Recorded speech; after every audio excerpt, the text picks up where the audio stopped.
নিয়ে চলে আসলাম এই সপ্তাহ কর্মসংস্থান নিয়ে। দেখতে পাচ্ছি 8ই জুন, যদিও ভিডিওটা একটু দেরি হলো দেওয়ার জন্য, তবে দেখতে পাচ্ছি আমরা যদি দেখি যে হেডলাইনগুলি, প্রথমে দেখতে পাচ্ছি গ্রামীণ ব্যাংকে 7,000 ক্লার্ক এবং অফিসার নিয়োগ করা হচ্ছে। দরখাস্ত শুরু হবে 7 তারিখ থেকে 27 জুন পর্যন্ত এবং যোগ্যতা চাওয়া হয়েছে গ্র্যাজুয়েট ছেলেমেয়েদের জন্য। এইদিকে দেখতে পাচ্ছি আমরা বিএসএফের তরফ থেকে সাব ইন্সপেক্টর এবং হেড কনস্টেবল নেওয়া হচ্ছে 1,528 জনকে এবং যোগ্যতা চাওয়া হয়েছে উচ্চ মাধ্যমিক ছেলেমেয়েদের জন্য। এখানে আরও বেশ কয়েকটি বিস্তারিতভাবে জানানো হয়েছে, অবশ্যই আমরা সম্পূর্ণ জানার চেষ্টা করব।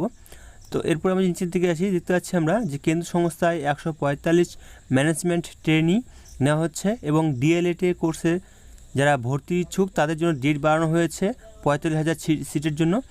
এবং সেনাবাহিনীতে যারা যাওয়ার ইচ্ছুক অগ্নিবীরের তাদের র্যালি শুরু হবে কলকাতায় 10 জুলাই। দেখতে পাচ্ছি আমরা অগ্নিবীর তরফ থেকে অগ্নিবীর স্কিমের মাধ্যমে নেওয়া হবে এবং ভারতীয় স্থল বাহিনীর বেঙ্গল ইঞ্জিনিয়ার গ্রুপ সেন্টারে হবে।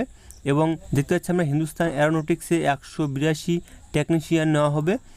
তাছাড়া আর মূলত সেভাবে আর কিছু নেই।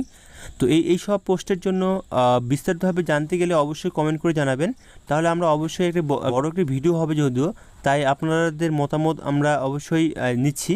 যদি আপনারা বিস্তারিতভাবে জানতে চান এবং কোন বিষয় জানতে চান অবশ্যই কমেন্ট করে জানাবেন, তাহলে আমরা সেই বিষয়ে একটি ভিডিও নিয়ে চলে আসবো আপনাদের সামনে।